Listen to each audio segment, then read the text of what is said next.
Now that everything's calmed down a bit, relatively speaking I mean, I thought it might be a good time to share our progress on the weapon. I believe we're on the verge of a breakthrough. Well, don't keep us all in suspense.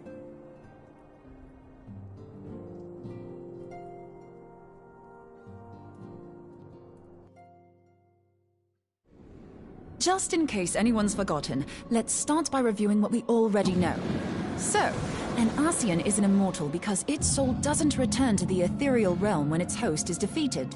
Instead, it flees to the place that lies between our world and the void. Therefore, the first step to permanently defeating an Ascian is preventing its soul from making this journey. And if you recall, when we last gathered here, I had verified that white auracite has adequate capacity to entrap the beings, albeit only briefly. Which left the small matter of their extermination. Aye. To unmake an Ascian soul, one must needs smite it with a concentrated burst, or blade, of purest ether. However, we wanted for both the data and the means to forge such a weapon. Short of experimenting on an actual Ascian, you see, there's no way to gauge how much ether its soul is made of. As such, we don't know what etheric density our blade needs to have in order for it to work. So we'll just have to make the densest blade we can and hope for the best. Though that would require a lot of ether. Hang on a minute! Why didn't we think of this before?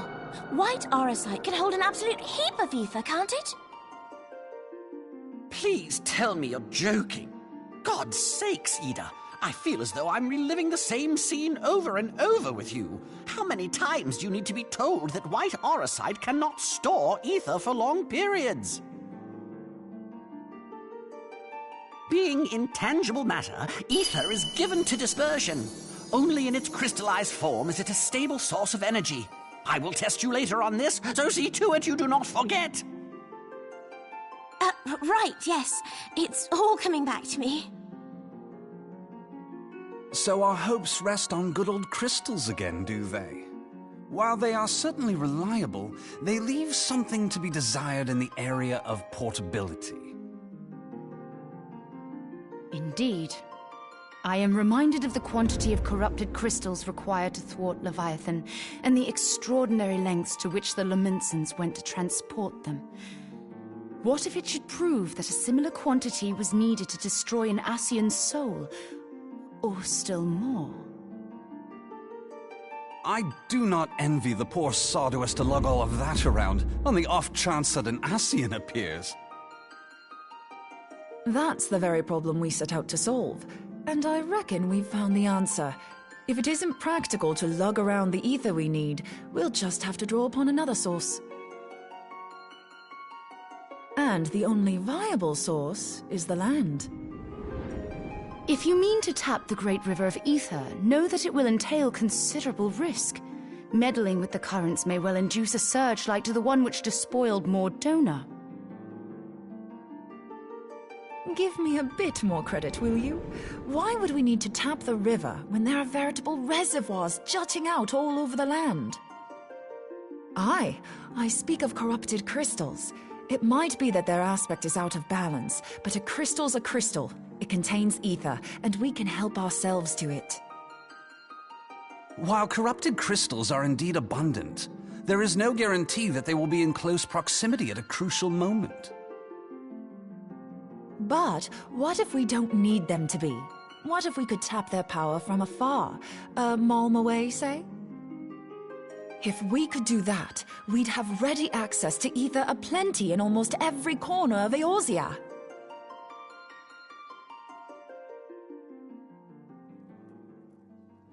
I've yet to put my theories to the proof, but I've got a good feeling about this. If no one has any objections, I'd like to see where this avenue leads. If you think it worth your while, you have my blessing. But tell us, what are your theories? I, for one, am most eager to understand the process, however vaguely. thought you might say that. But no one wants to listen to boring old theories all day, do they? I know I don't. So with your permission, I'd like to try something a bit more hands-on. I've already built an etheric siphon especially for this purpose, and I've been meaning to try it out. Thing is, the profusion of corrupted crystals in Mordona makes it something of a high-risk testing ground. If anything goes awry with the siphon, it would be better if it didn't happen within spitting distance of quite so much ether. Ideally, I need an isolated specimen. Does anyone know where I can find one? May I suggest northern Thanalan? There you will find corrupted crystals of middling size, standing a reasonable distance apart. Ideal for your needs, I should have thought. Oh, and if you do elect to visit the place, I should be much obliged if you would assist me in another matter while you are in the area. Has something happened? Movement has been observed at Castrum Meridianum. During Operation Archon, the Alliance dealt the stronghold a heavy blow. Its facilities were extensively damaged, and its garrison reduced to a fraction of its former strength. Not long after our forces withdrew, however, their ranks were replenished by reinforcements from Castrum's sentry. They now seek to rebuild, and to this end they have their sights set upon the ceruleum processing plant. Having lost the Empire's support, the 14th Legion lacks the resources to sustain itself. To them, this is a bid for survival, and they will doubtless fight like desperate men. Though I have dispatched the Crystal Braves, I fear their strength alone may not suffice to stay the Imperial assault. I would request the Scion's aid in the defensive effort. If I didn't know better, I'd say you were trying to inveigle us into fighting your battle with the promise of shiny crystals. Well then, consider me inveigled. I won't lie, the crystals you speak of sound perfect, so the Garleans have to go. Besides, we can't afford to beat about the bush. There's no telling when the Arceans will next appear. Thine eagerness to hurl thyself into the jaws of danger cometh as little surprise. Exercise due caution, I prithee. Though you have become a Crystal Brave, you are yet a Scion, Alphino. We could hardly refuse you.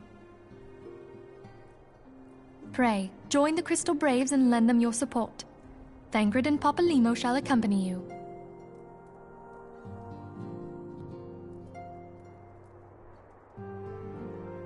Ida and Y'shtola, in the meantime I would have you assist Moonbreeder. Scout out the crystal clusters, that the testing may commence as soon as the Garlean threat has been eliminated.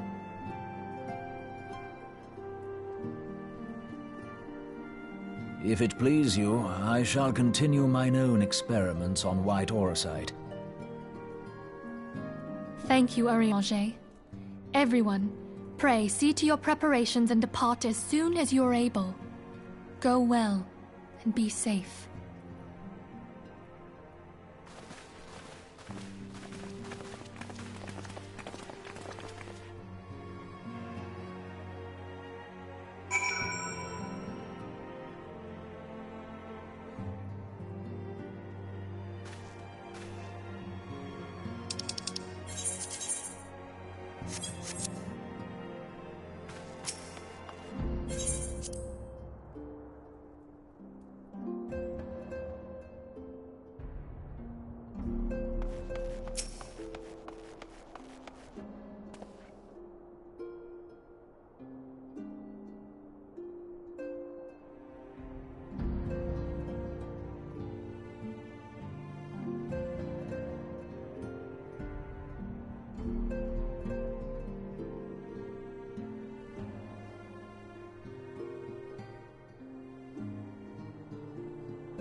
Hold on, I won't be a second.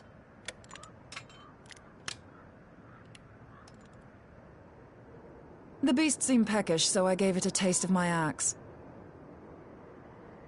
I know. As Urianger never tires of reminding me, an axe ill becometh the hand of a scholar.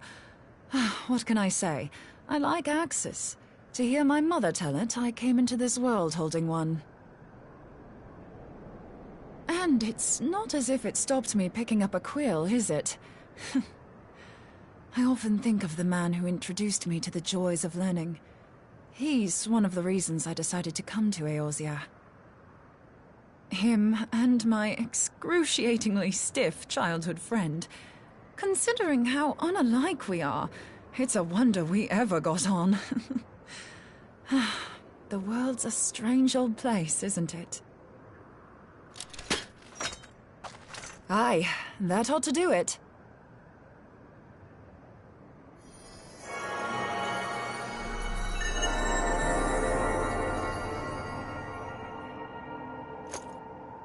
So far, so good. At these concentrations, it shouldn't matter too much if something goes awry. Just enough ether to make it interesting. Did you see that? The way the crystal glowed? The siphon works, I'm happy to say. With a few refinements, it should satisfy our appetite for ether, which just leaves the small matter of forging our blade. I'm not sure how to go about it just yet, but I swear to find a way. I'll put a blade in your hands if it's the last thing I do.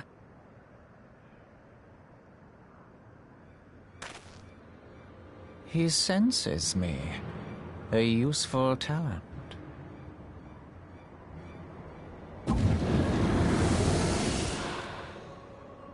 An Ascian.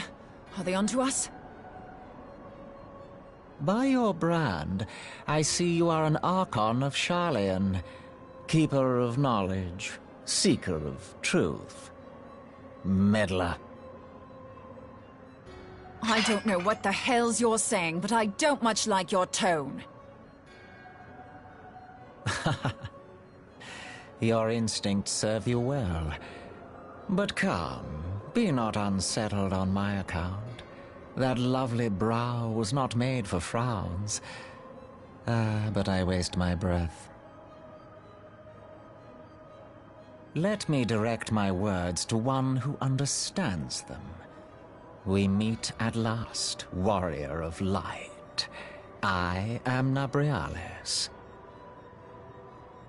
And you have long been a thorn in my side. I suffered the overweening presence of La Habrea that men might host the power of gods, only for you to undo my hard work.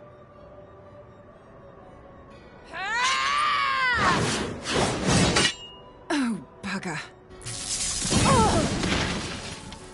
Do settle down. You must concede that I acted in self-defense. But what's this? I do not sense the blessing of light. Oh, dear. Could it be that frail Hydaelyn has forgotten her champion? This I did not foresee. Shorn of light as you are no longer a threat. And better yet, the seal is broken. Now is the time to claim the staff. With it in my grasp, I shall rise above them all and take my place at Lord Zodiac's right hand.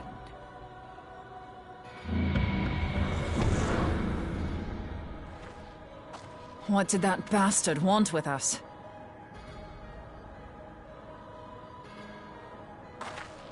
Nabriales, he calls himself.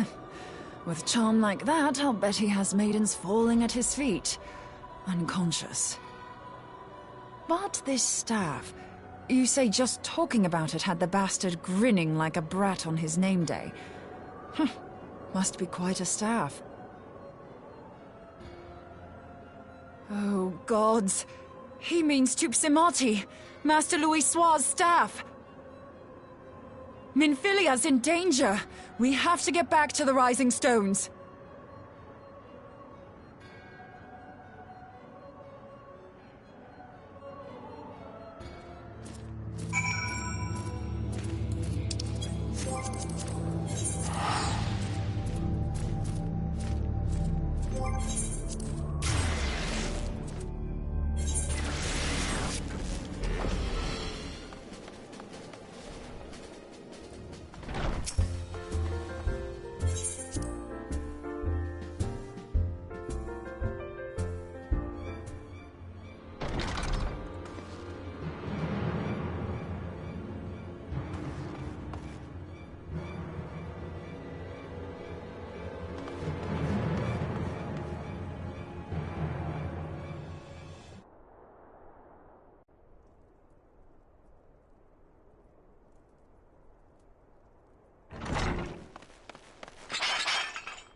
You too.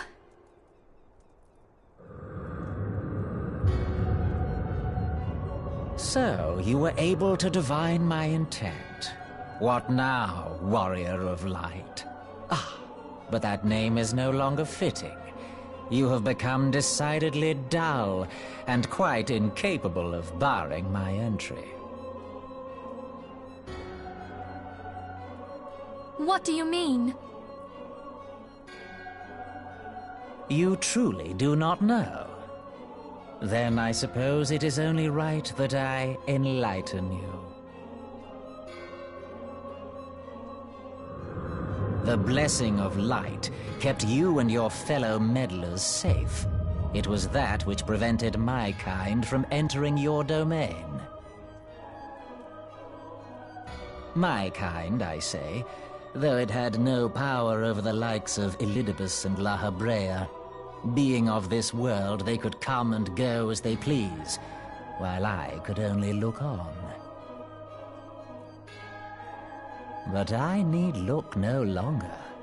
Now that the seal is gone, I mean to act. Unlike the others, I am not given to waiting. I shall take that staff and bring about the next rejoining. Rejoining? Then it was your doing. The Isle of Val, the scholars, all of it.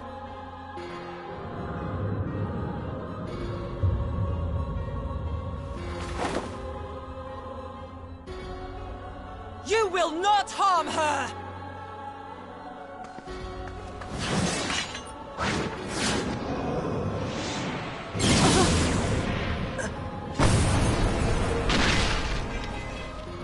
Moonbreeder! Why must you insist on forcing my hand? Did you learn nothing from our last meeting? Ah, but I forget. My words fall upon deaf ears. The staff is but a broken relic, a memorial to the departed. What possible use could you have for it?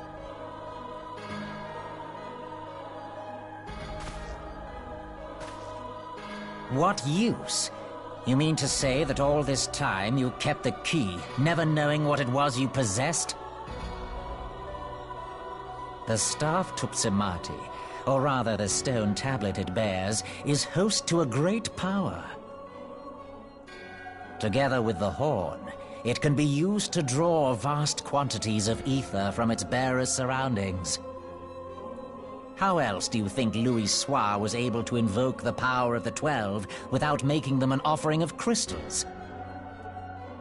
Summoning requires not only prayer, but a profusion of ether. Even a child knows that. If I did not know before, you may be certain I do now. But above all, I know that we cannot allow this staff to fall into your hands. I will die before I let you take it. Insufferable woman. I would happily end your miserable life here and now. Alas, Elidibus would never let me hear the end of it. Very well. If you will not part with the staff, I will take you too.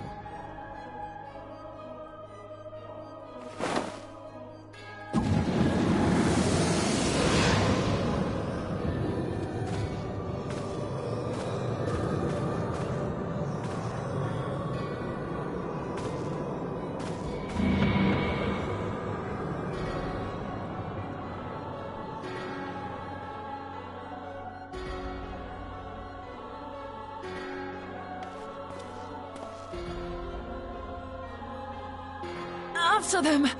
Quickly! Before the rift closes!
You're safe.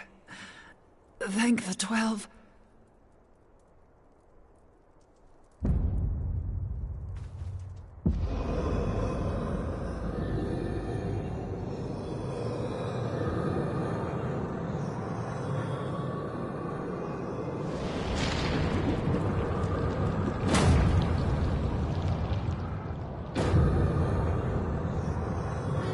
You may have bested me this day, but what of the next? What of all the days to come?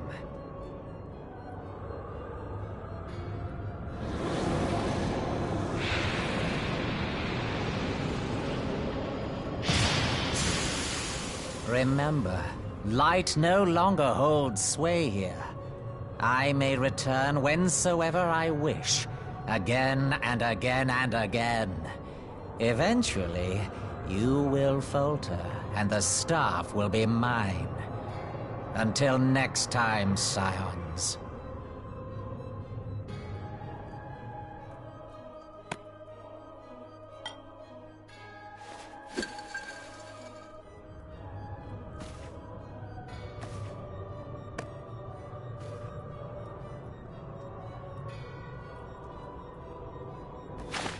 There will be no next time. This is the end.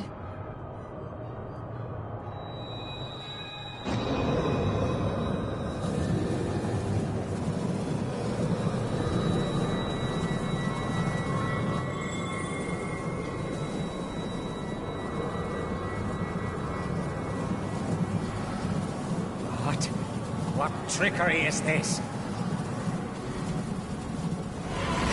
No. No! Cannot! No!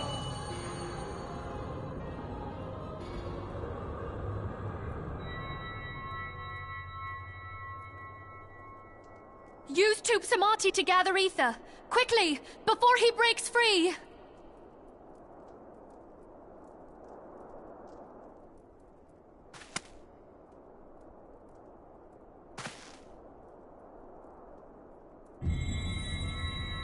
Concentrate! Call to mind the time you struck down La Habrea with the Blade of Light.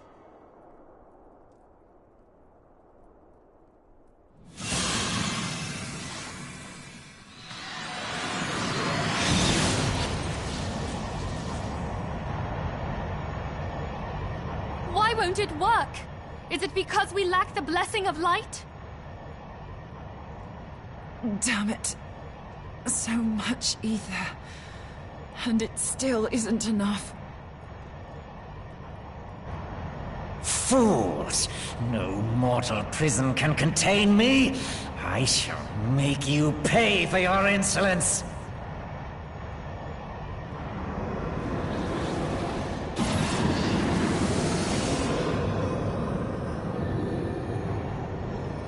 Please, Mother Heidelin, hearken to our plea.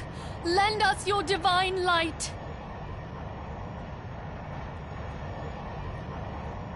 Why can you not hear us? Do our words no longer reach you?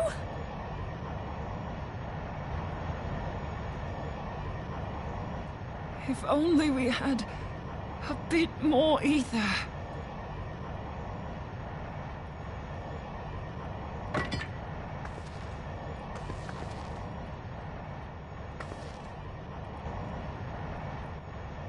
Moonbreeder, what are you doing?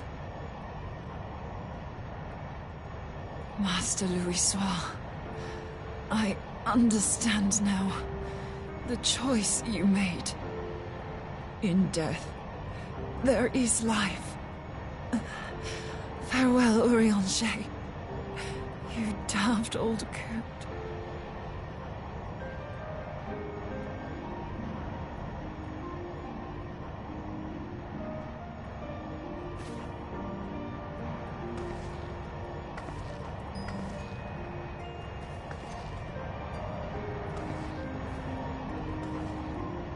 Moonbreeder, no!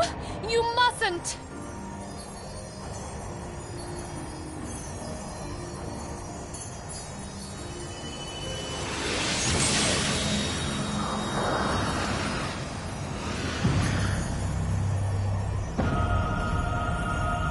What?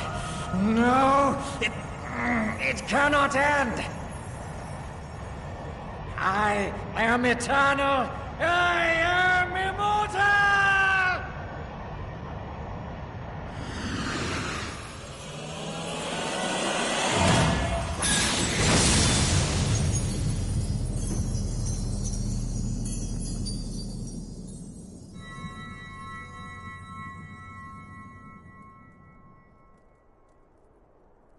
Moonbreeder.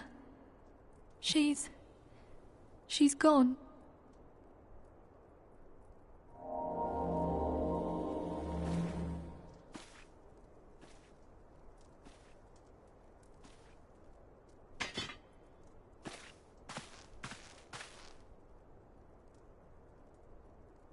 You did it, my friend. The Ascian is dead.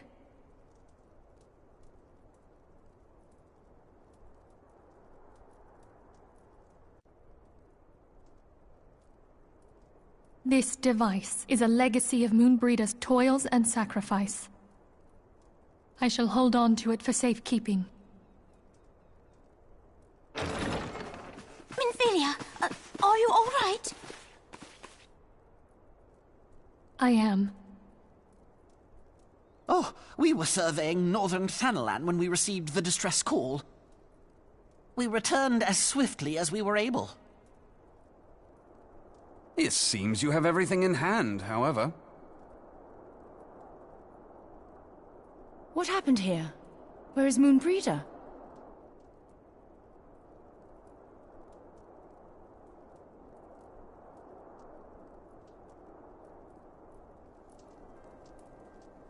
She gave her life to temper the Blade of Light. I have no words.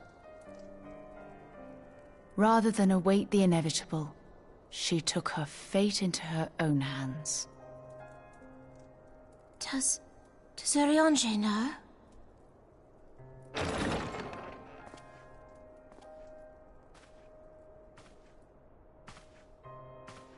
My friend, there is something I must tell you.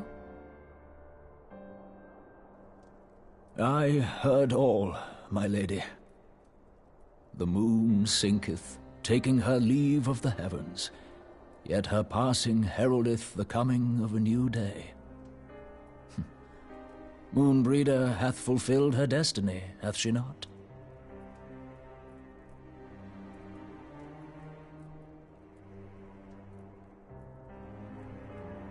Long ago, far across the seas in the Sharlayan motherland, Moonbreeder and I did study under the sage tutelage of Master Louisoix.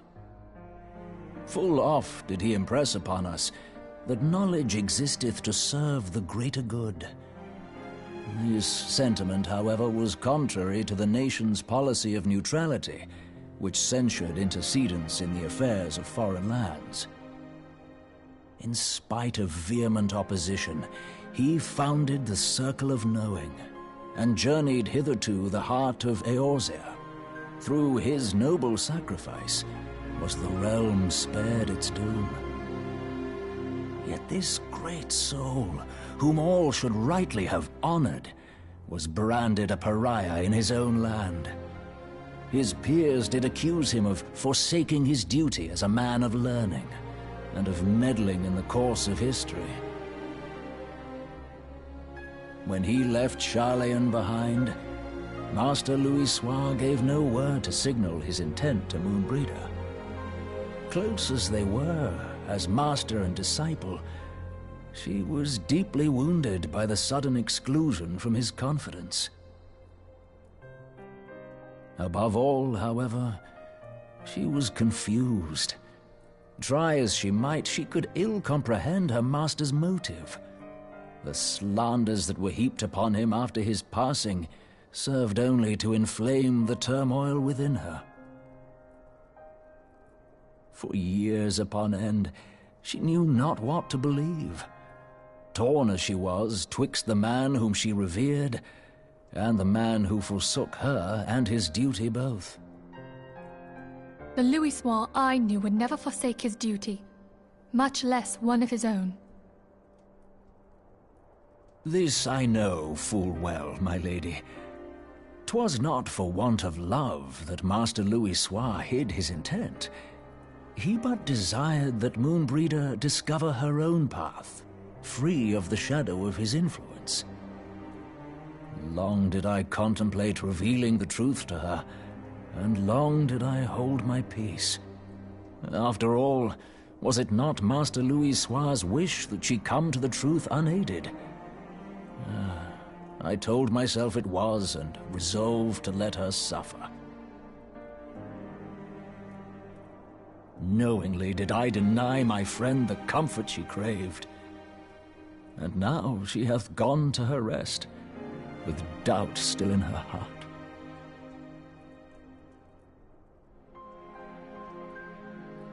Speakest thou in earnest? Did Moonbreeder truly come to understand Master Louis' will before the end?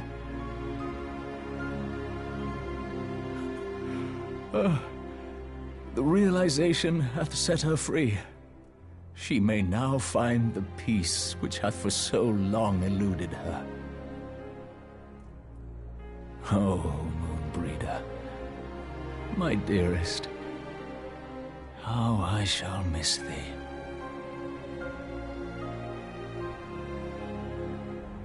Moonbreeder gave her life that we might possess the means to defeat the Ascians. Her sacrifice must not be in vain. Let us continue her work on the Blade of Ether and see it to completion. My lady, I would mourn Moonbreeder in mine own way. I beg your permission to return to the Waking Sands. Of course, my friend. Take all the time you require. We shall be here should you have need of us.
Forgive me, Moonbreeder.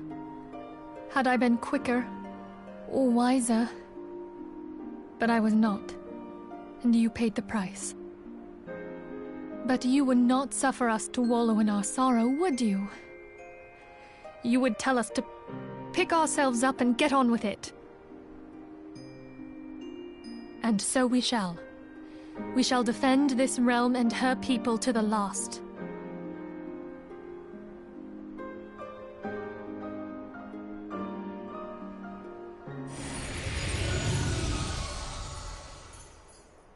Life for death, a fair exchange.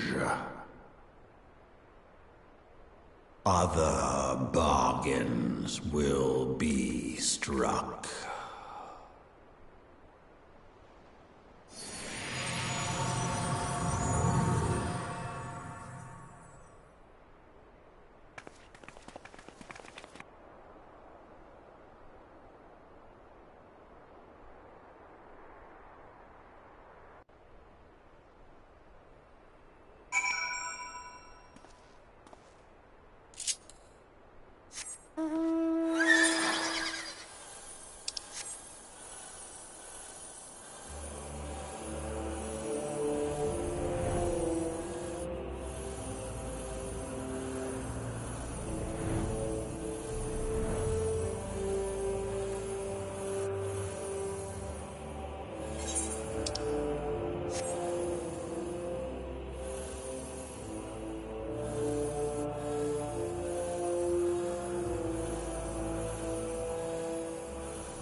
I'll never forget you, Moon.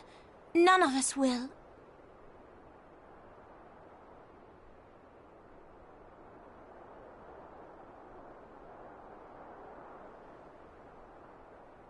The song riseth to a crescendo.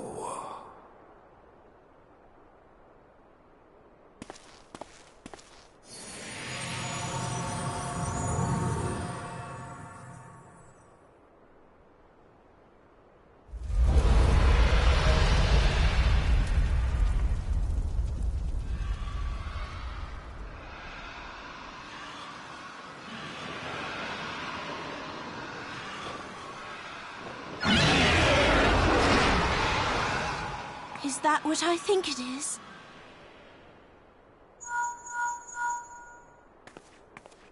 Hello, can you hear me? We have received grave tidings from Ishgard. Pray return to the Rising Stones at once.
The sons must answer for their father's misdeeds. Only then will the cycle be broken.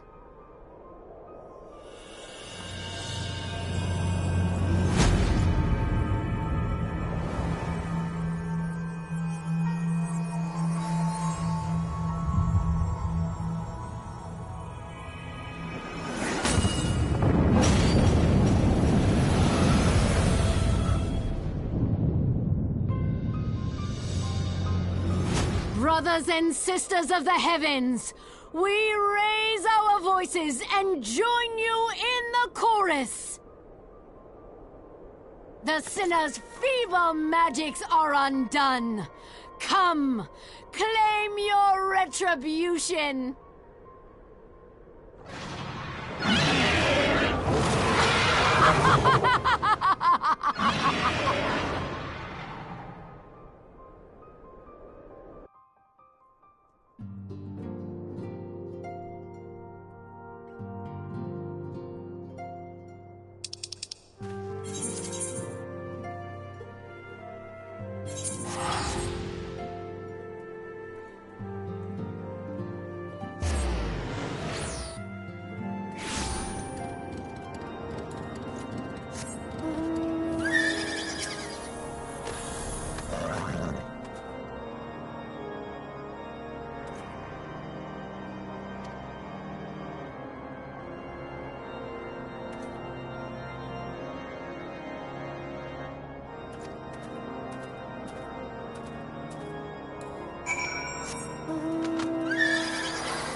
Alphino, it is good to see you. Tell me, what have you learned? Pray summon the others. Everyone must hear my report.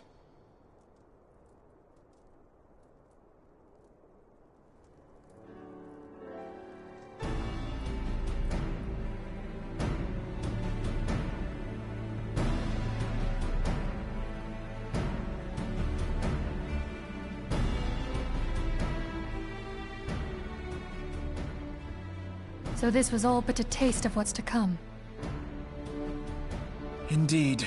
The main host advances upon Ishgard as we speak. Whose vaunted defenses have been nullified. Shorn of its wards, the city will bear the full force of Nidhogg's fury. All those people. Alphino is right. The Dravanians cannot be allowed to prevail. If Ishgard falls, all of Eorzea will suffer the consequences. Then you agree that we have no choice but to intervene. For the good of the realm, the Scions of the Seventh Dawn and the Crystal Braves must join the defense of Ishgard. Let there be no ambiguity about what has been proposed. We would be directly intervening in the war. But if all here believe the cause to be just, then to war we shall go.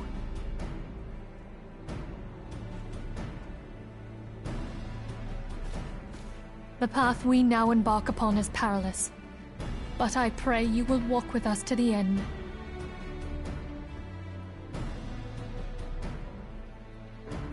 For those we have lost, for those we can yet save.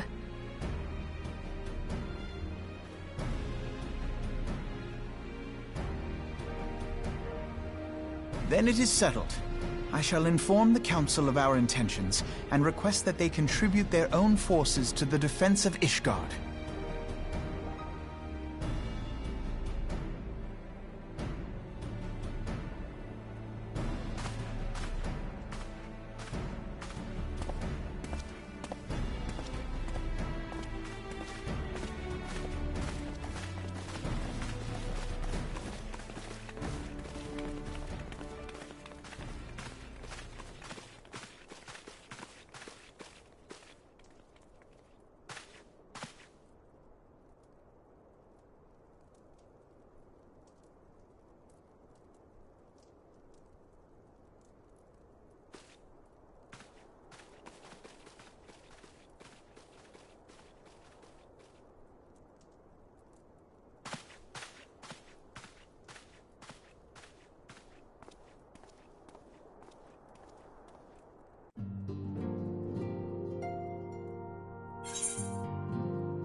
We are well aware of Ishgard's dilemma, and we agree with your assessment.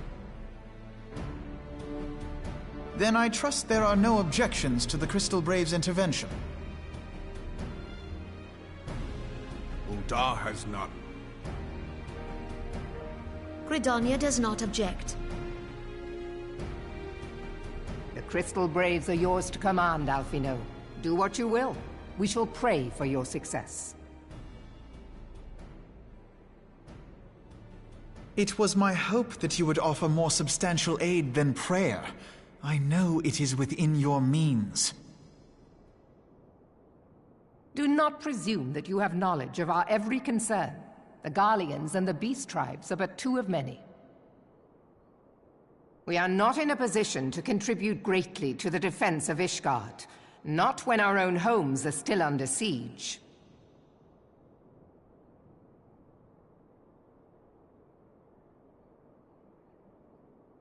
We dare not leave our interests in Cartano undefended as well. Teleji Adeleji and his ilk would seize control of the territories in our absence.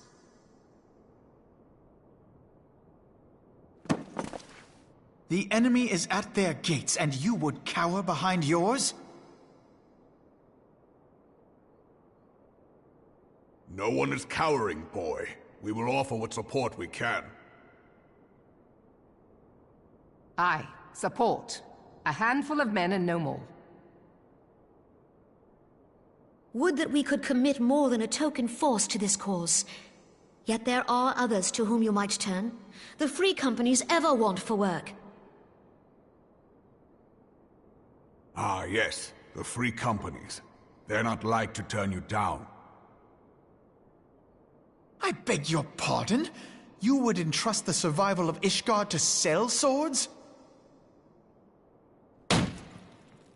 Crises like these are the very reason why this alliance was formed. It is our duty to aid our fellow man. My duty is to my country and my people. If you expect us to place the welfare of a foreign power above our own, you're going to be sorely disappointed. Lest you doubt, Limsa comes first, then the Alliance, and finally, circumstances permitting, Ishgard and the rest. If you cannot understand so simple a concept, then you have no place at this table.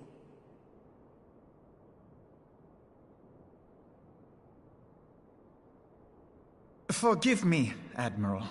I was careless in my choice of words.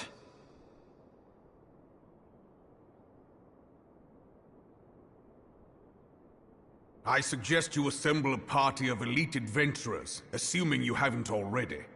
Your fellows served us well during Operation Archon. I dare say they will do so again.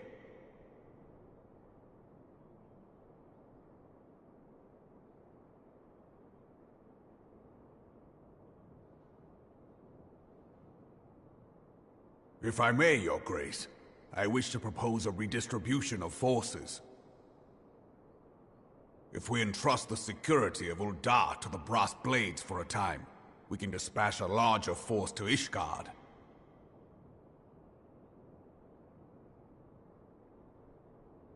Your Grace?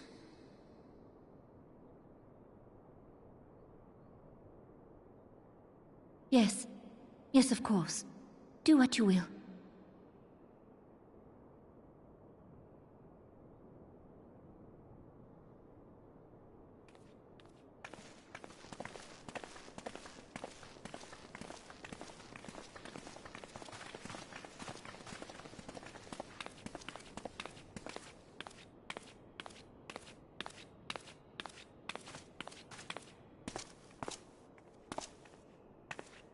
Is Her Grace not feeling well?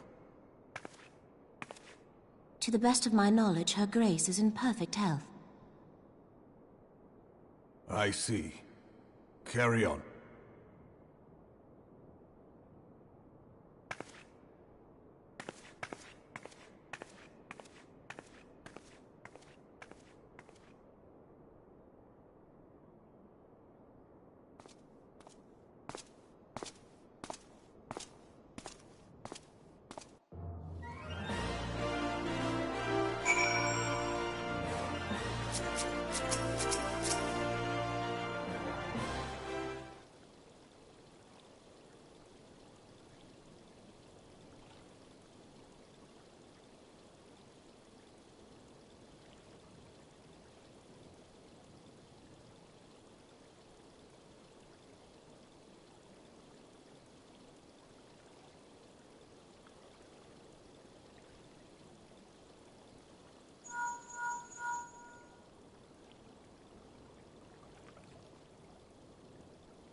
O Sultan Tree, hallowed spirit of my line. Through my weakness, the glorious house of Ul has all but disappeared beneath the sands. For want of the strength to raise it up again, it were better that it fall. Forgive me, but I know not what else to do.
You needn't trouble yourself so. Your Grace is most kind, but it is no trouble to me, rather an honor. If your Grace is ready, I shall summon the Warrior of Light. I am.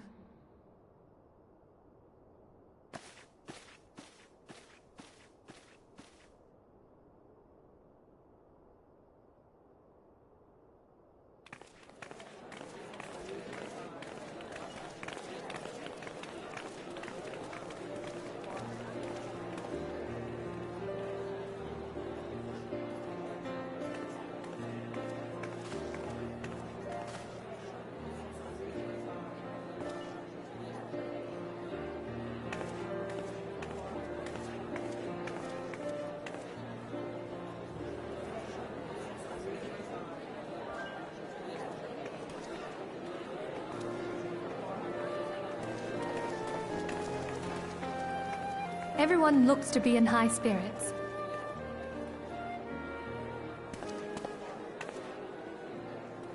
With good cause. A common victory may serve to unite even the most unlikely of allies. You've brought us one step closer to a united Eorzea. Your modesty knows no bounds, Antecedent.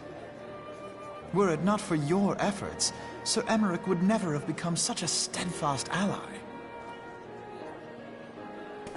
When he convinces his countrymen to rejoin the Alliance, we shall all reap the benefits, military and economic. I tell you, we are on the cusp of a new era of unity and prosperity. Territorial disputes are all that divide us now.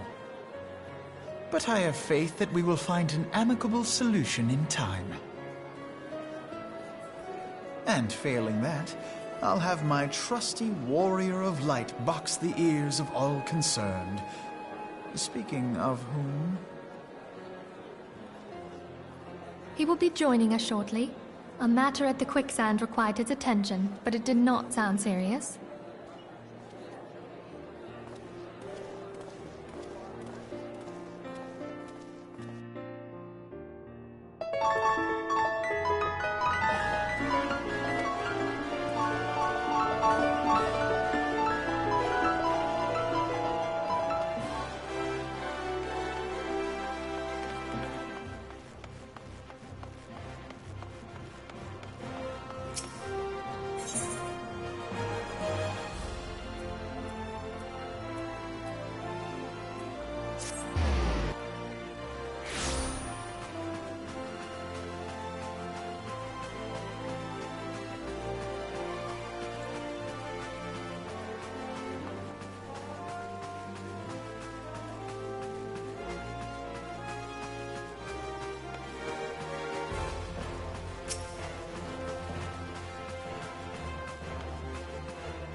Enter.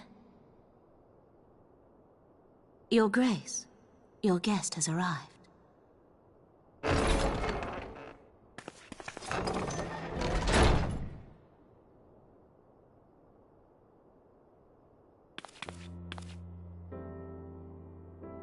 Pray, come in, and take your ease.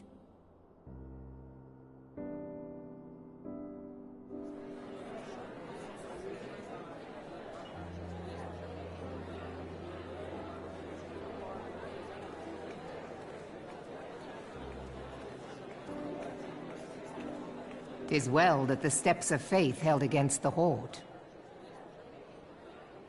And what of the city proper? We sustained some few losses, but the heart of our nation yet beats with vigor.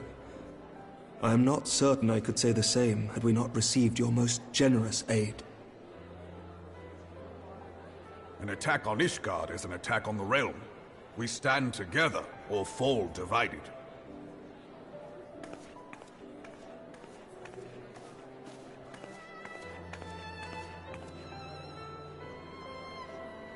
Such noble words, after the fact.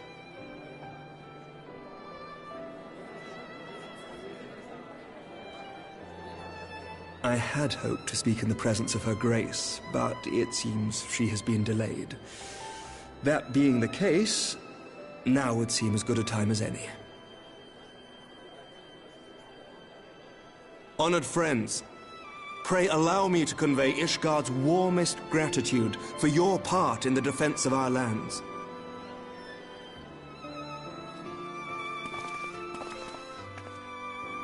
"'Tis upon the success of this very alliance that my recommendation to throw open the gates of judgment shall be founded.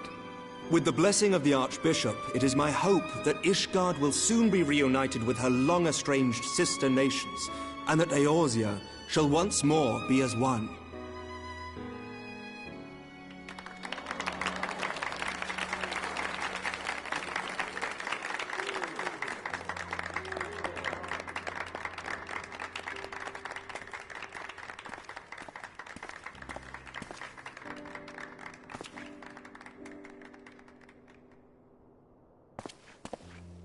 Very well.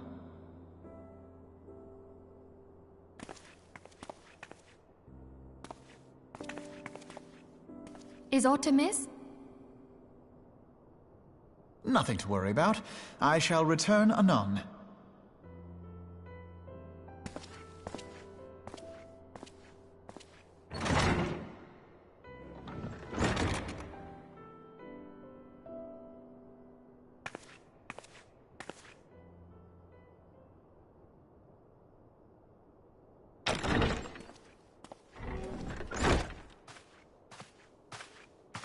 You wished a word, Yu Hase?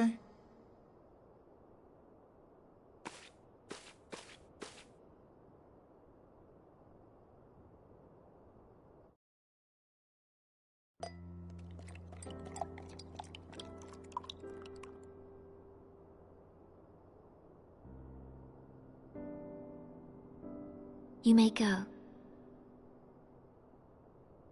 Your Grace.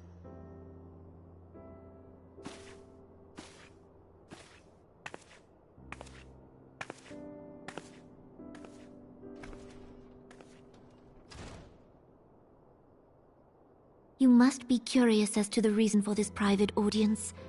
The matter I would discuss, however, will soon make apparent the need for discretion.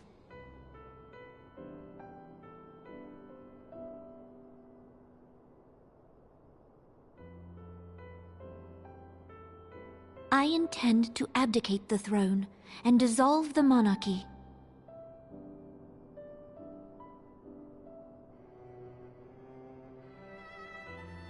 You have seen for yourself the storm of turmoil that howls through our streets. The government fails in its responsibilities, and my subjects suffer the consequences of our incompetence. But I will see them suffer no longer. The victory feast shall provide the stage on which I declare the dissolution of the Sultanate. 'Tis mine intent that the ruling class of our golden city should take its place beside the common man in a fair and equitable republic. No more shall this nation bow to the whims of a privileged few. Yet, that which I propose will entail the tearing up of this city's very foundations. And even Reborn, with all his strength and influence, will be hard-pressed to keep his footing on such treacherous ground. Thus would I ask you to lend him a steadying hand. You who have endured the wrath of innumerable foes are the one hero in whom I can place my trust. Will you do this thing for me?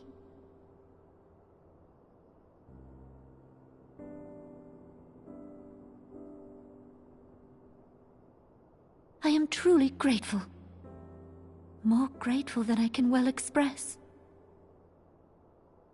How much we have both changed since that day we met beneath the Sultan tree. And the days ahead promise to change us further still. I hope that we will recognize ourselves when all of this is over.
Your Grace!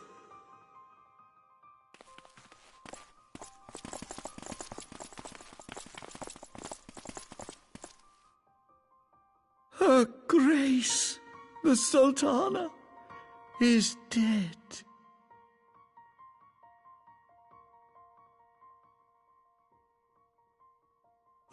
Poison in her wine? You did this!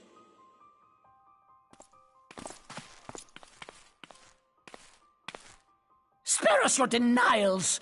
I see no other suspects, and the room has but the one entrance. I hereby accuse you of regicide! Men, arrest this viper!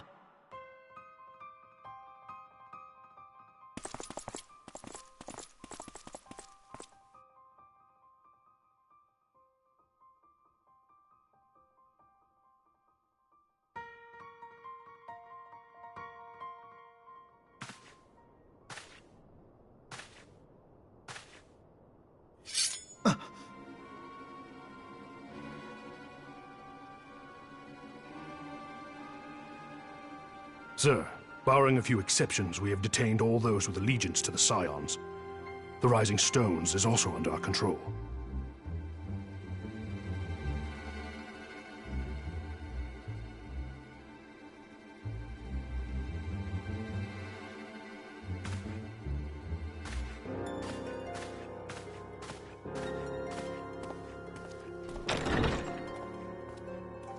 And what do you hope to achieve with this mutiny? Why, that which we have striven for all along, Commander. The salvation of Eorzea.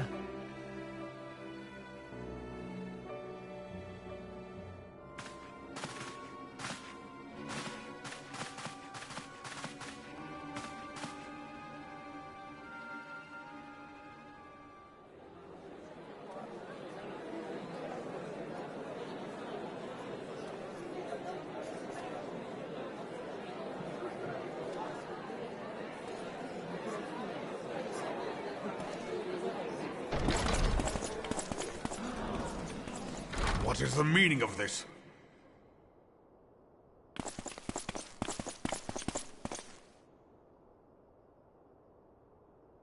Knights from the homeland.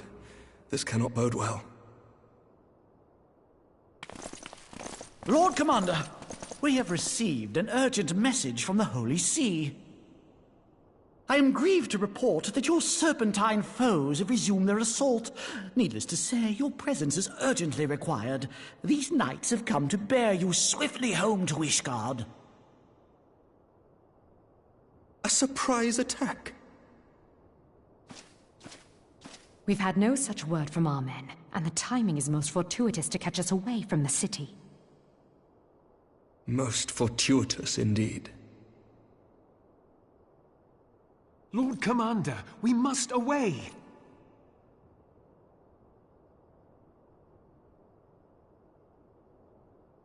You have been a most gracious host. I hope that I might one day return the favor. Come, Lucia.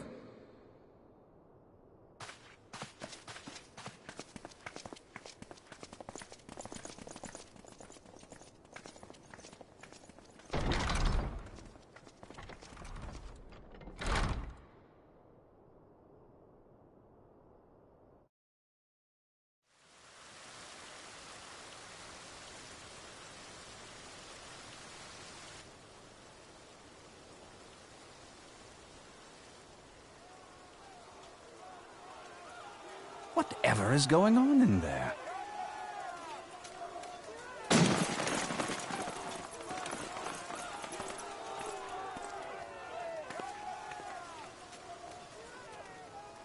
Ah, the ever-dutiful brass blades. I must apologize, but my dance card is rather full. Another time, perhaps? Thancred, of the Scions of the Seventh Dawn. You stand accused of committing acts of espionage in service to the Garlean Empire. Espionage? What in the seven hells are you talking about? Ah, if you're referring to that business with the Ultima weapon, then you must understand, I wasn't myself. Under interrogation, an Imperial prisoner revealed your involvement in numerous dealings with the enemy, We've also been investigating reports that you are a practitioner of forbidden arts. You'd best come along with us. You invite me to your party and now you want me to leave? I do so detest receiving mixed signals. Come then. I believe I've lost my appetite for this farce of a celebration.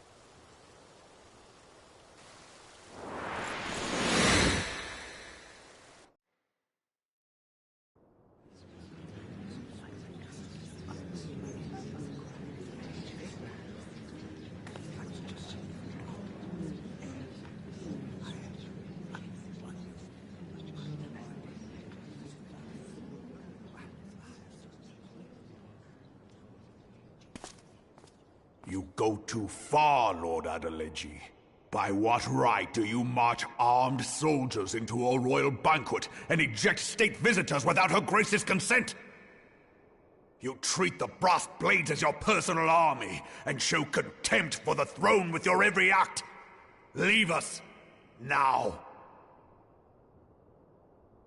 Is that an order, General? Mayhap you have mistaken me for one of your flames. You will find I am not so slavishly obedient. As you lecture me on personal armies. As for your outrageous claim that I have shown contempt for the throne, let all here observe that it was not I who feasted while an assassin removed its occupant.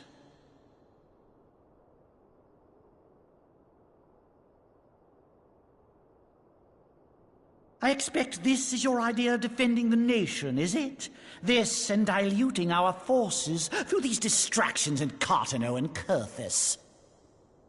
I do begin to see how the ranks of the Immortal Flames came to be riddled with Garlean sympathizers. You are plainly unfit for command. Wait, goddamn you. Your words make no sense. What assassin? You mean to say you don't know? We caught the vaunted champion of the Scions in Her Grace's private chambers, not moments after the deed was done.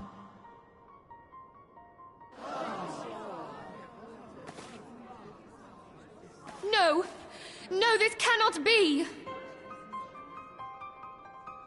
Save your breath. You will need it to plead your case. You and your entire order are to be tried for this atrocity.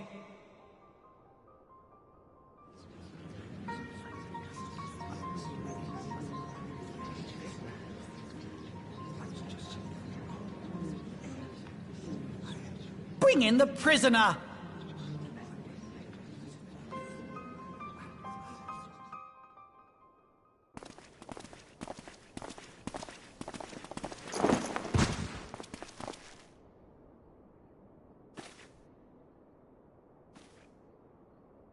This man stands accused of poisoning Her Royal Majesty Nanamo Ul Namo, and as suspected accessories to the crime, all members of the Scions of the Seventh Dawn will be detained for questioning. This is madness! What a pity. Who'd have thought your tale would end like this? Should you demand further proof, a vial with traces of the substance used to poison Her Grace was found upon the assassin's person.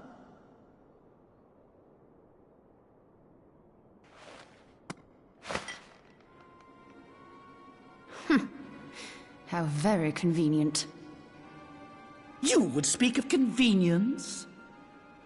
Who persuaded Her Grace to host this celebration? A diversion which presented you and your confederates ample opportunity to commit the crime, and a crowd within which to fade from view. A more convenient occasion I could scarcely imagine. How dare you! After all we have done for Uldar! Hold your tongue, witch! I'll not be ensorcelled! I know all about the dark gift that you and your disciples wield. Oh, yes. I've observed how you worked upon the minds of the Alliance leaders, bending them to your will. And what of your cordial relationship with Sir Emmerich? For years, Ishgard abjured all contact with the outside world, and now the Lord Commander of the Temple Knights treats you with the familiarity of a childhood friend. I'll tell you what I think. I think this desperate defense of Ishgard was but a ruse to deceive us into dividing our forces. Your next move will be to charm your Kurthan allies into invading our lands. Now that is truly ridiculous. How do you even think of this stuff? She cannot be dead.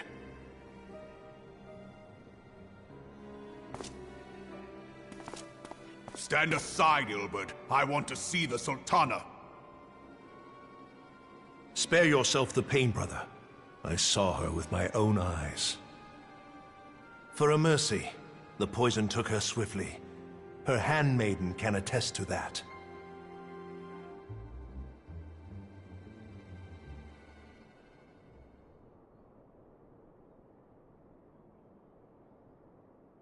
This cannot be. Nanamo. Nanamo. No!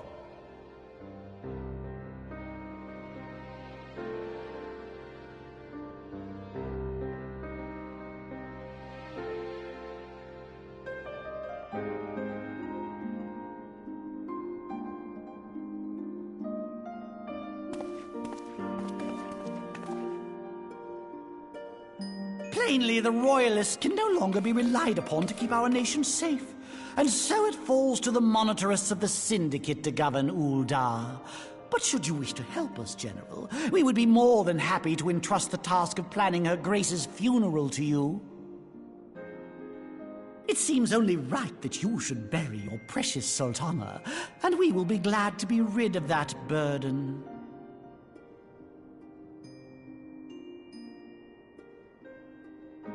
I'll bet you will. You more than any man. Whatever do you mean? I mean you had her killed, you black-hearted bastard! What rot! Though I did have sufficient motive, 'tis true. That young lady caused me no end of grief. She always was a most unwilling puppet. I dare say Her Grace was grateful that someone thought to cut her strings.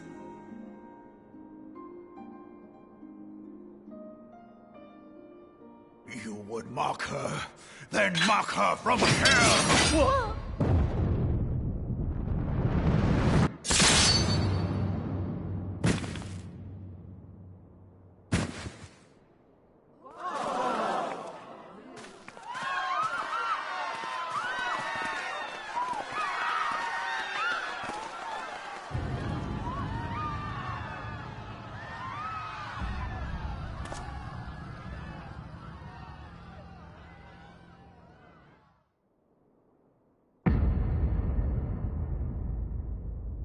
Have you lost your mind, General?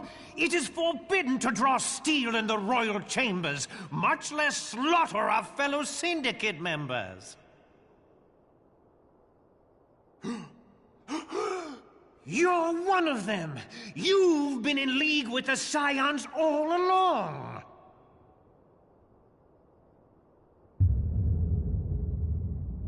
You're next, you scheming bastard!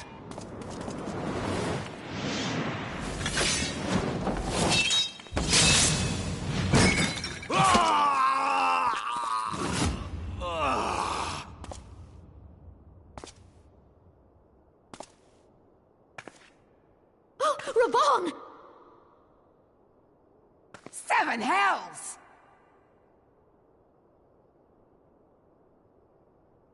Admiral, we must leave.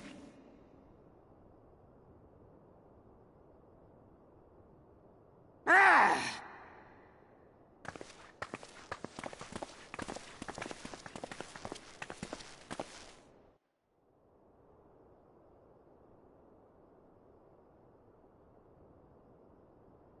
How unlike you, old friend. I did not expect to take your arm so easily.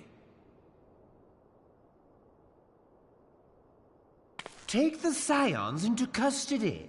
They have conspired to commit regicide. And arrest this traitor as well.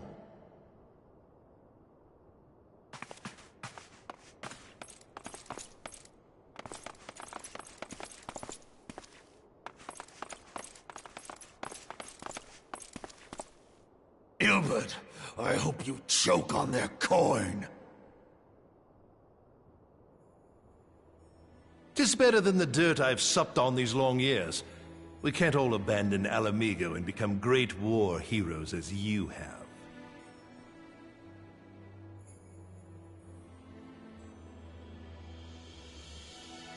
You are not the man you once were, Reborn. Since that girl strapped the yoke around your neck, you've become docile.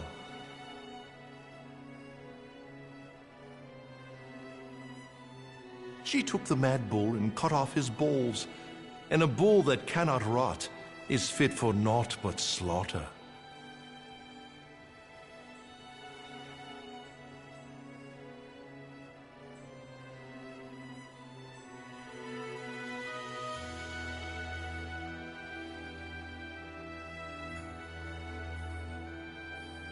Shall I tell you who really killed your precious Sultana?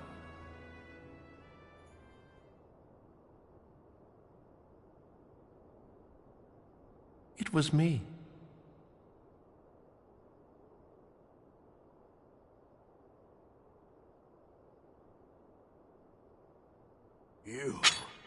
You die!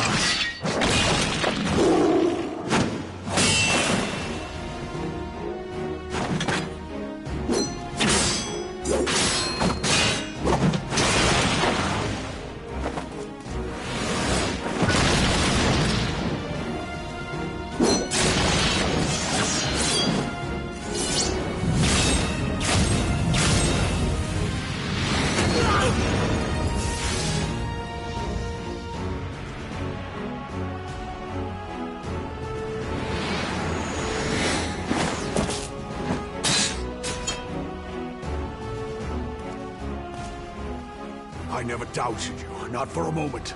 But there is more to this than I yet understand. Flee this place. Clear your names.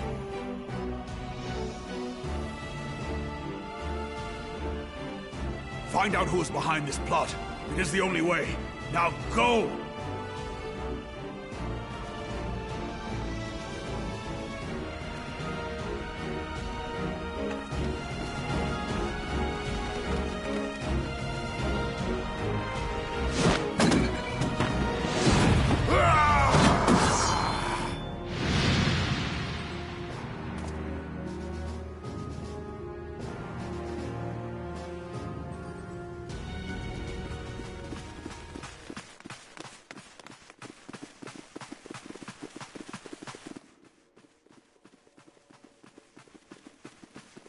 Ah, there you are.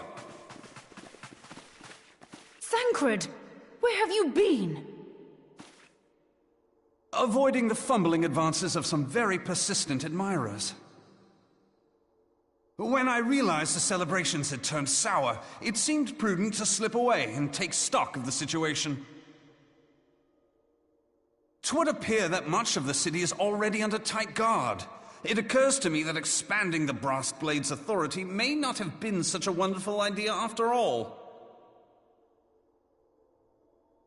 The success of this plan was contingent upon those thugs having the run of the place. Just how long has this scheme been in motion? The careful preparations, the maneuvering of forces. I am inclined to agree with the General's insistence that a deeper plot exists here.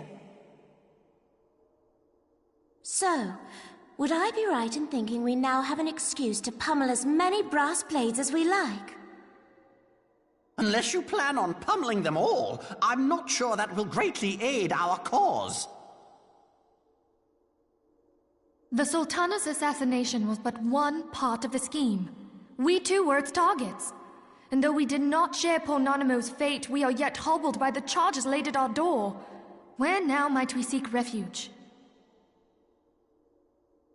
Where indeed we may safely assume that our foe is thought to have the rising stones watched. Forgive me for stating the obvious, but our choice of destination will matter little if we cannot secure an escape route out of Ul'dah. Happily, I believe I can provide one. Papa Shan once told me about the passages hidden in the walls of the palace. If I recall correctly, the fireplace in Nanamo's chambers conceals the entrance to a tunnel. It should lead outside the city and allow us to avoid any messy confrontations.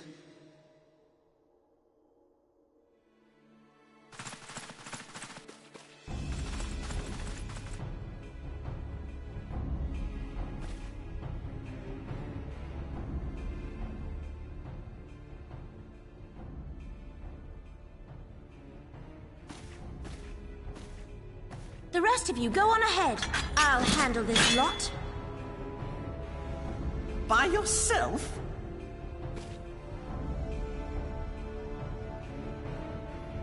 I suppose I shall just have to join you.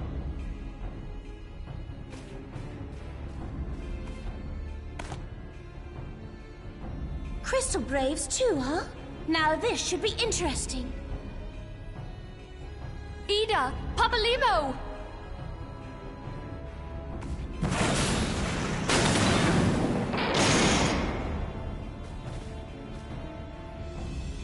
We will hold our pursuers here. Hurry, now! Find this tunnel of Thancreds.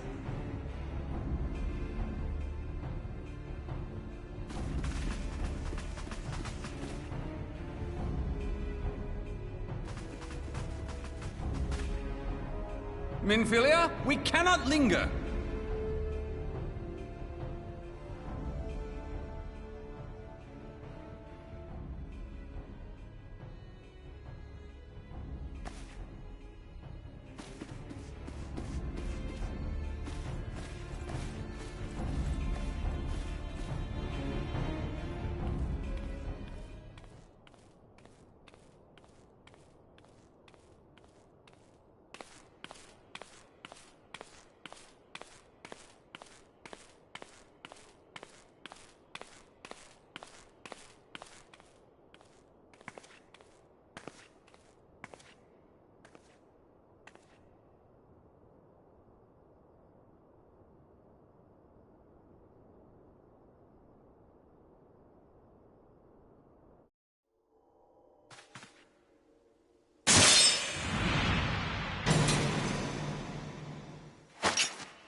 Now look what you've done.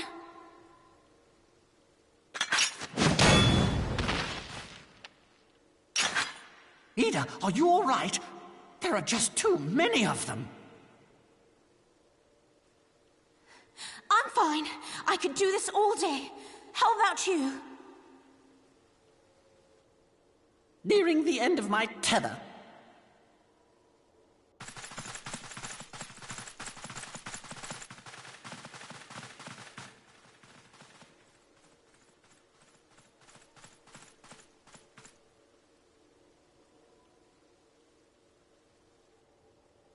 This is so stupid. We're the scions of the Seventh Dawn. The ones who stand between this realm and the evil that's trying to destroy it. And if you think we'll leave the stewardship of Eorzea to the likes of your masters, then you're sorely mistaken.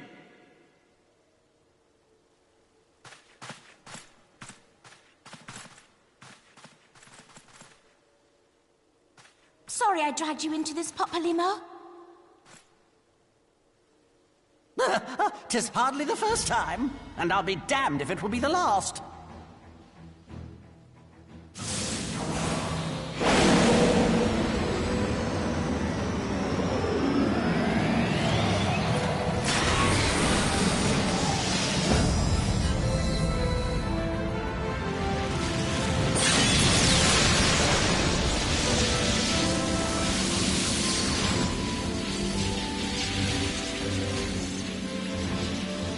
Let them have it, Ida! I was hoping you'd say that.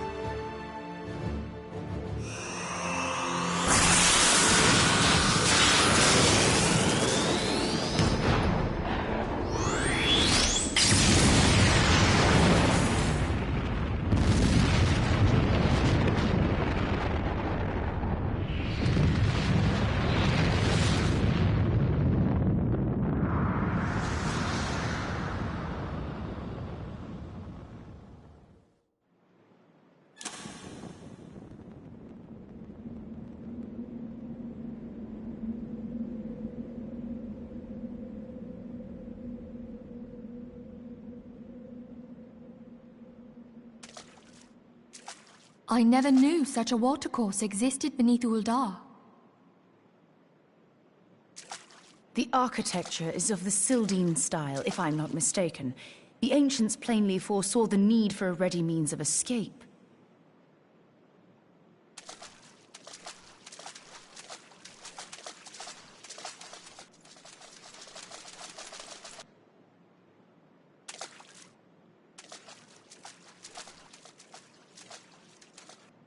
This way! Well, that didn't take long. It seems these tunnels were not as secret as I'd hoped. You two, go on ahead. Thancred and I will deal with this. What do you mean to do? Only that which is required to ensure that the dawn's light survive to brighten the morrow. Fear not, antecedent. You haven't seen the last of these fair features. My friends.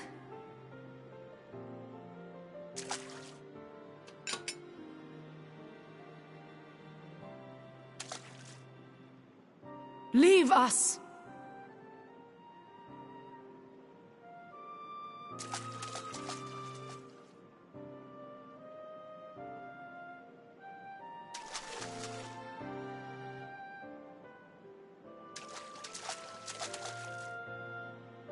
What is the plan, milady? Shall I take the dozen on the left and you the dozen on the right? The odds are not exactly stacked in our favor. Numbers will count for little when I bring the tunnel down upon their heads. Though I cannot say I relish the thought of being entombed with you for all eternity. You wound me. I will have you know that many a maid would kill for the chance to spend forever at my side. Now, may I have the last dance?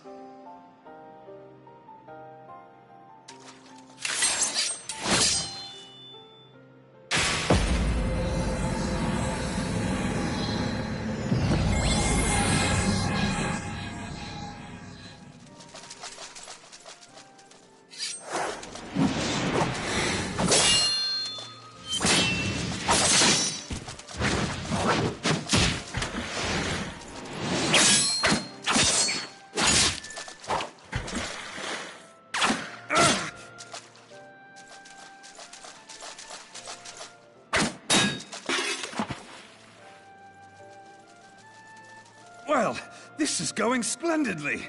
Now would be a good time, milady!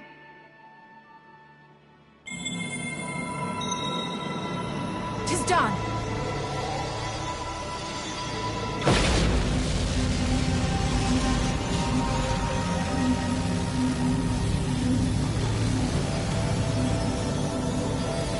Forgive me, Mitra.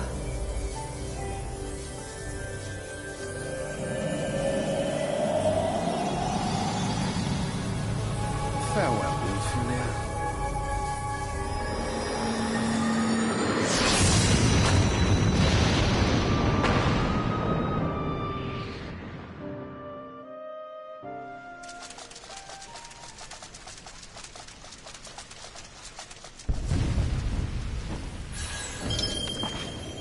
Hydaelyn, she speaks to me. No.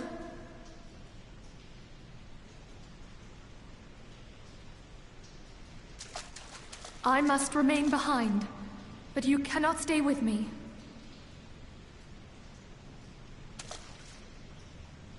Please, you must go on. You are the warrior of light. You are hope for the Scions and for all the realm. As long as your flame continues to burn, the light of the dawn may ever be relit. You must escape and save Eorzea from those who would plunge it into darkness.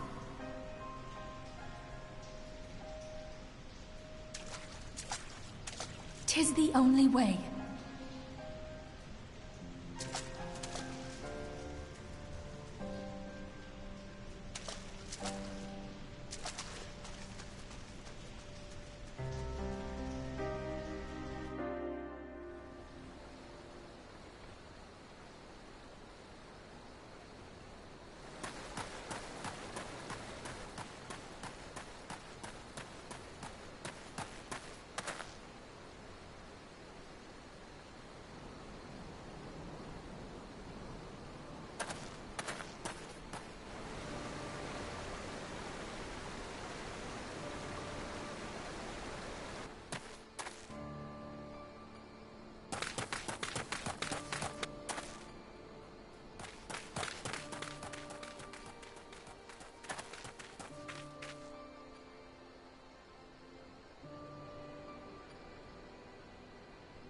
I am glad to see you safe, my friend.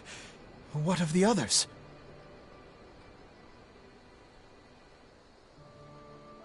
Damn that man! Teleji played me for a fool! I thought the Crystal Brave's mine till the very moment I felt the blade at my back. There will be ample time for soul-searching later. For now, we must put some arms between us and Ul'dah.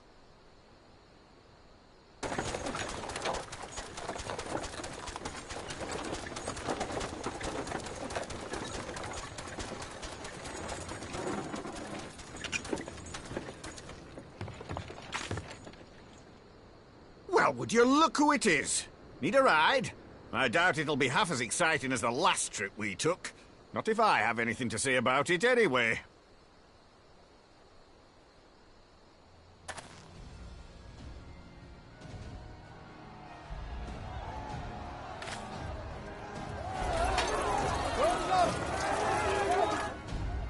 Let's not dawdle, eh?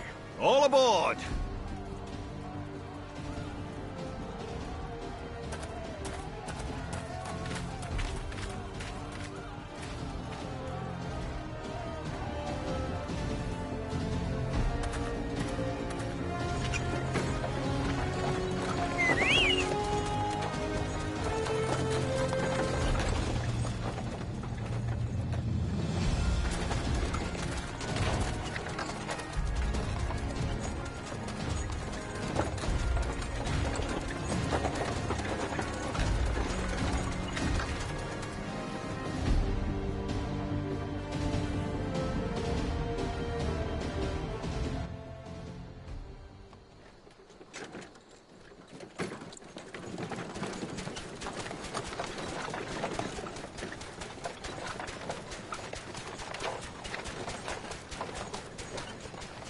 I was stocking up on supplies over in Vesper Bay, you see, when your sister come up and begged a favour.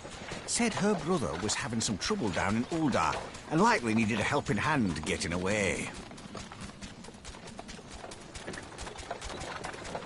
Thinking them ruins would make a fine hiding place, I decided to try there first. And lo and behold, there you were! Aye, and judging by them soldiers as were pouring out of the city, I arrived not a moment too soon. Ha! Must have been fate that we happened to find you there, though, eh?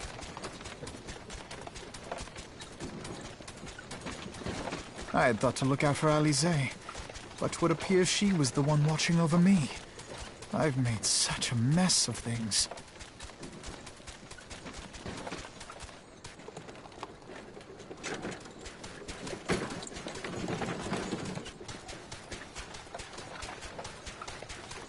And who might you be, young sir?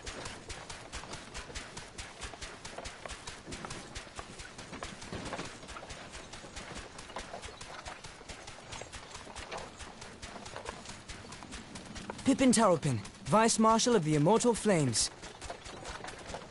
I had been on the Alamegan front these past few moons, but an urgent communication called me back to Ul'dah. Scarce had my boots touched the cobbles, though, when the streets erupted with cries of assassination. I immediately went in search of answers, and came across Master Alfino here. Needless to say, I did not think his imprisonment justified.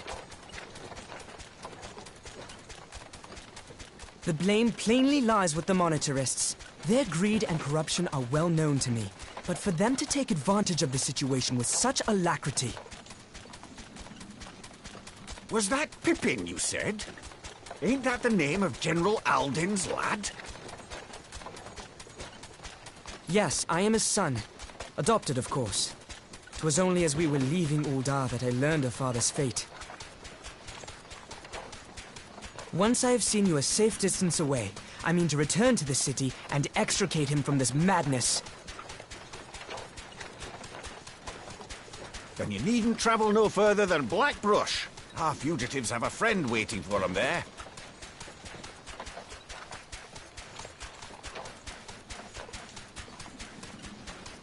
I dreamed of bringing about Eorzea's salvation, but in the end... 'Twas I who needed saving.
There has been word from the capital.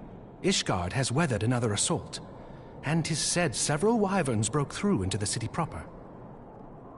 The Temple Knights succeeded in slaying the beasts, but the intrusion prompted orders to further strengthen the guard, and to place the city under a perpetual state of alert. How keenly we feel the loss of our wards at the gates of judgment. Yet we must not bemoan our misfortune. Sir Emmerich is safely returned from Ul'dah, and once more leads the defense of Ishgard. As for the matter of your asylum, I am afraid no progress will be made until the threat to our nation is diminished. But do not despair. You are not without allies. You are more than welcome to shelter here for as long as you wish. Pray, think of it as a new headquarters of sorts. The Falling Snows, or some such. All frivolity aside, any who come here in search of you will receive no aid from House Forton. For once, the Ishgardian reputation for inhospitality shall work in our favor.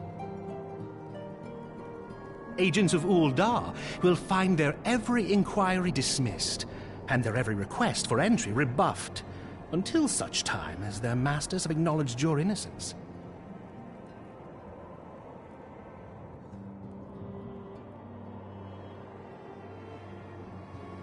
You once fought to preserve the honor of my dear friend.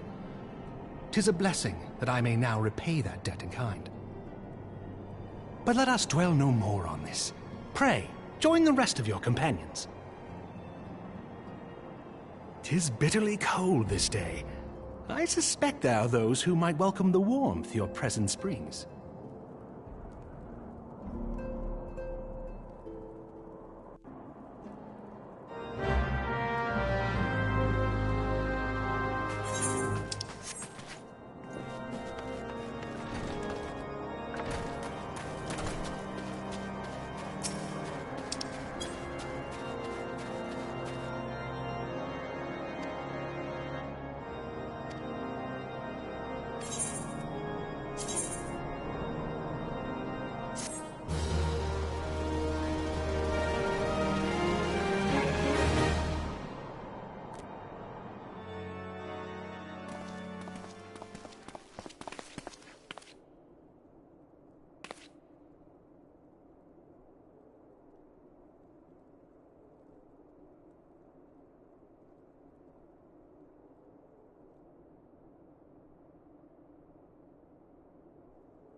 'Tis all my doing. I believed myself the only one who truly understood Eorzea's woes, and look what that arrogance has wrought. I gave commands, influenced governments with my certainty. I treated the Crystal Braves, and even the Scions themselves, as pawns in my great scheme to save the realm. But in my headlong rush into imagined glory, I paid no heed to the ground upon which I trod. The salvation of Eorzea. What was it that I hoped to achieve? Did I believe that I could rid the realm of every danger and difficulty? That I could defeat the Empire and the Ascians, and find homes for every refugee? Oh, yes. I was so very clever. Become a guardian of Eorzea, I implored, and sat back to watch my perfect army cleanse the land of chaos. 'Twas all but a means to feed my own vanity. Only when all is lost do I finally realize the truth.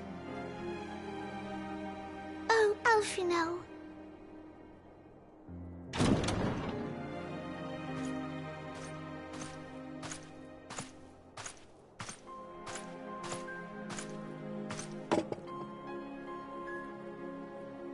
So, Master Alphinaud, are you content to remain a broken blade? Is there no flame hot enough to reforge you? What of the fine companions who yet stand at your side? I dare say the fires of their determination will soon have you slicing the air again with your customary wit. I hardly deserve such friendship. And besides, where are we to go?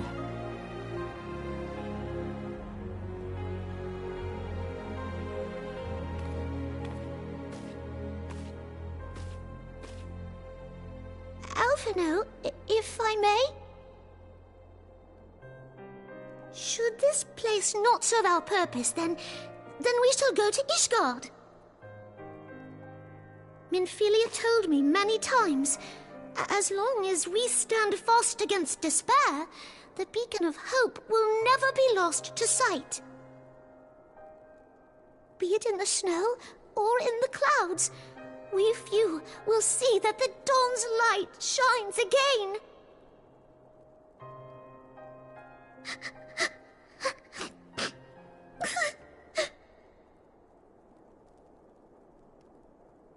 You are right, Tataru. Thank you. And thank you for your kind words, Lord Orchefon. 'Tis true that Eorzea yet has her guardians.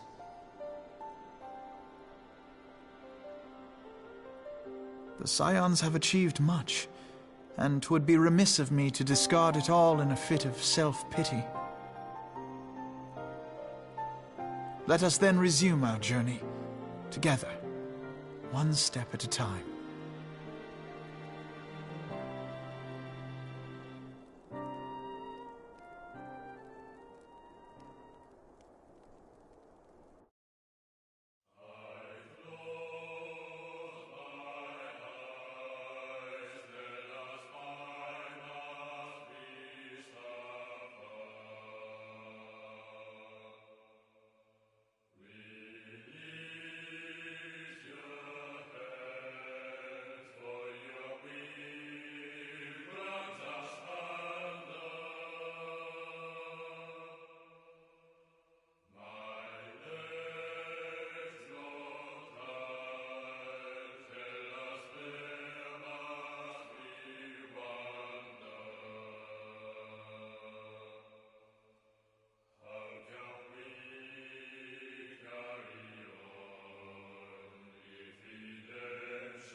children to whom death hath passed his judgment.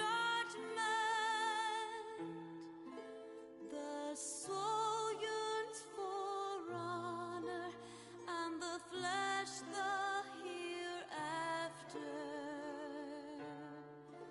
Look to those who walked before, to lead those who walk after.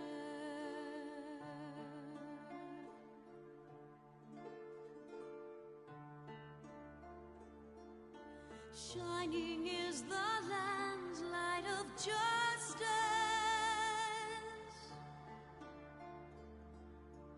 Ever flows the land's well of purpose. Walk free, walk free, walk free. Believe the Lamb's alive, so believe.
trust unto tomorrow.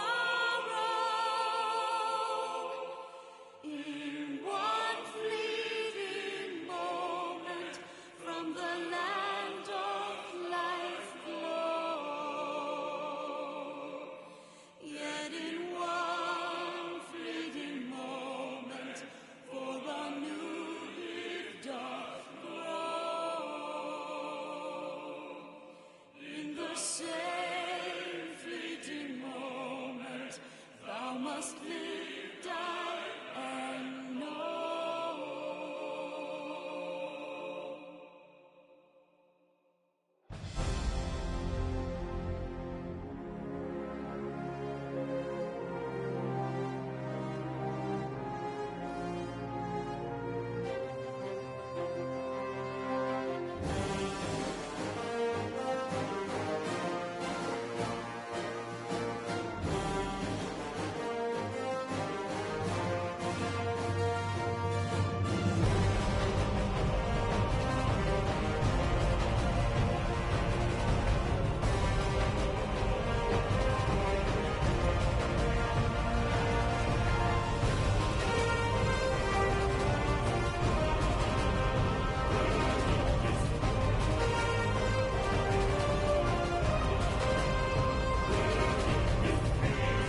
All has been arranged as you desired, my lord.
Thou thinkest sanctuary lieth beyond.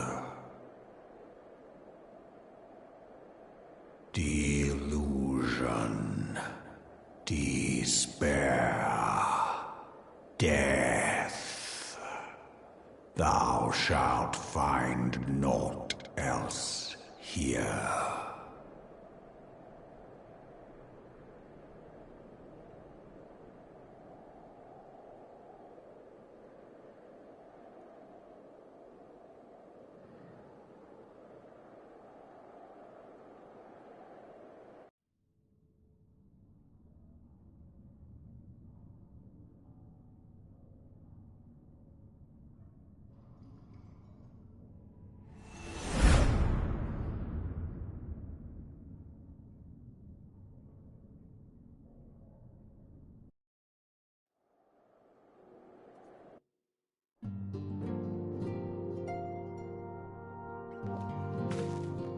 Alright guys, that was the end of Realm Reborn and Realm Reborn's post MSQ.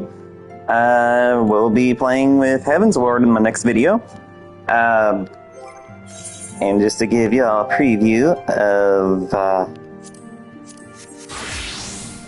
there we go. Gonna be wearing this the whole time. Well, see you in my next video.